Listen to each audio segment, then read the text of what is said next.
Greetings and blessings, beautiful people. Welcome to Nanaba's Kitchen. So today I am presenting to you my Momoni recipe. Very simple, very easy to do. What you need is time. So you must have some time on your hands to get into this. Let's start. So, recently visited the fishmonger at the fish market and made a selection of 4 different types of very meaty fish. This one here is called butter fish, very conveniently named because it is so soft. It is also very meaty. This is a type of mackerel called gulangong, and it has scales along the tail, also very meaty, so I picked 2 of each kind. Now this fish here is called weak fish, as in the opposite of strength or strong, it is weak, okay? Weak fish, and it lives up to its name. You'll see what I mean. Keep on watching. And this here is yellow pompano. These fish have already been gutted and cleaned. Most of them don't have scales except the weak fish, and so all I need to do right now is give it one final cleanse before we begin the decomposing or decaying process. So there is a method to this production, and one must follow it in order to get the best results. The 2 major steps are first decomposition of the fish, and then curing, which is the second and final step. Now for the fish with the most meat, which is the weak fish and the mackerel, I will butterfly it first. It just makes for much effective and easier curing when we get to that stage. So that was the weak fish. Now I am butterflying the mackerel.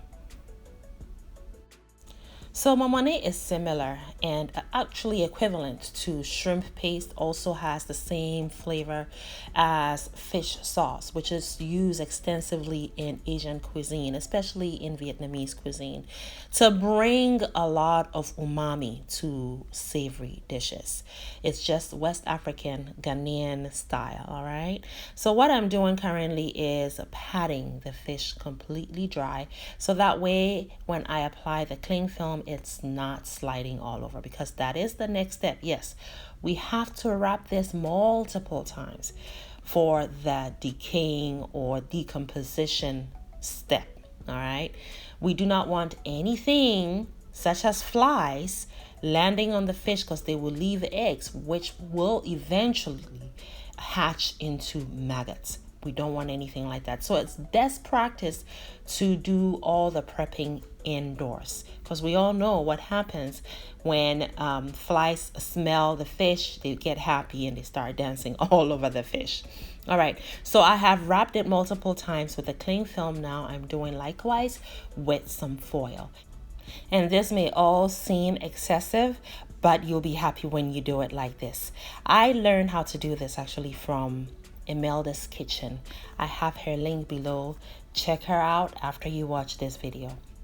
So after multiple wrapping of each individual fish with the cling film and also the foil, I'm wrapping the entire tray they're laying on with some more foil. Now I'm going to place the tray into recycled grocery bags and then wrap the entire thing again with some more cling film.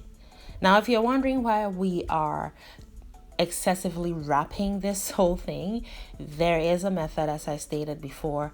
The reason is that we want to contain the smells while the fish is going through the decomposition step. All right, we also need the fish to decompose in a more facilitated fashion, and so that's going to help with all of that. All right, so 14 days later, and it was in March when I did this. It was nice and cool outside, actually a little cold, so I left this outside in my patio. We could not smell a thing, okay, for 14 solid days. All right, so we went back. We took the fish out of all the excessive packaging, and we could still not smell anything until we got to the individual fish right here and took the foil off. And that's when we started smelling. So it is really important that you wrap it excessively to contain the smells. So first we have taken the one of the pompanos out. And yes, we can smell it right now. And we're doing this outside for obvious reasons. However, don't worry about the flies, because even if they dance on this fish and leave their deposits, don't worry, because we're now going to cure it. And none of those deposits will survive under all of this salt, all right? So this first fish you're looking at is the yellow pompano. And as you can see, it didn't fall apart. It decayed perfectly, but it still held itself together. Now this here I had to show you is the weak fish. And if you remember, I stated in the beginning that it lived up to its name. Yes, it is weak, with no pun intended. But look at how it dissolved completely. So please don't ever use any fish that's known as a weak fish for this production. It won't make it. Now look at here at the mackerel. Now this mackerel is the closest I could find to king mackerel. They had king mackerel at the fishmonger, but the size was way too big and they won't cut a piece for me. They had like a 40-pounder and I only needed a small amount, but they won't cut it. They wanted me to buy the whole fish and I was like, not for making more money, and it was way too expensive. But yeah, that also held itself together, and it's the perfect kind of fish for this production. Now in Ghana, the Ghana people call king mackerel saflo. So saflo momoni is literally the cream of the crop kind of momoni. So it's perfect for it. And see how it is just beautiful. So it's perfect. All right, so I'm applying some salt into the butterfly portion and then also to the outside of it. And then now let's open up the butterfish.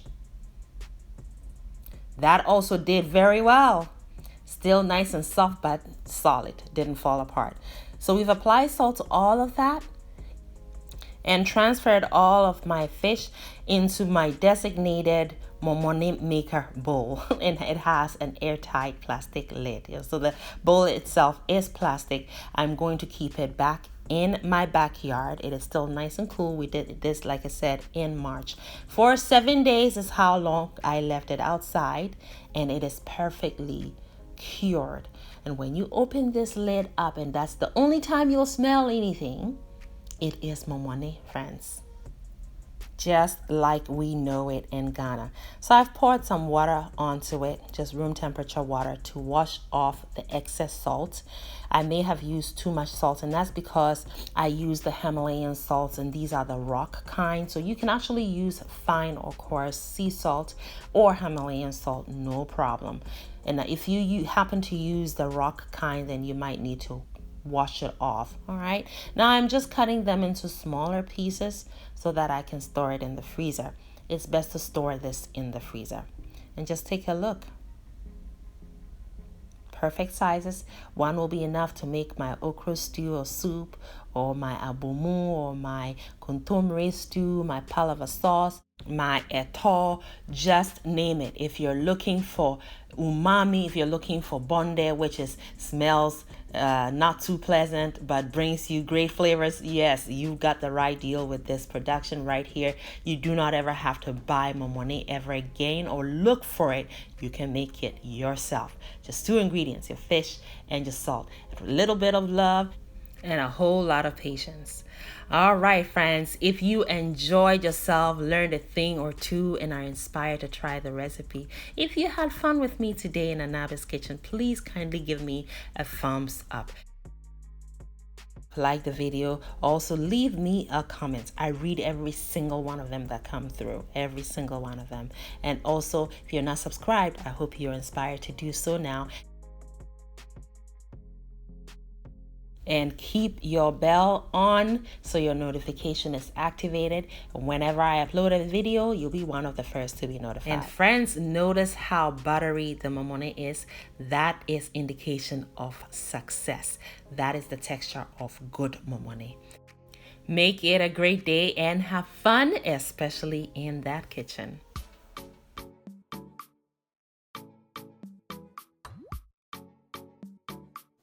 Thank you, beautiful person, for watching the video all the way to the end. Kindly leave me a comment and subscribe down below. And don't forget to share the video as well. Also, watch more videos. It is chop time, and here in Anaba's kitchen, chop time is always yes, friends. So pull up a chair.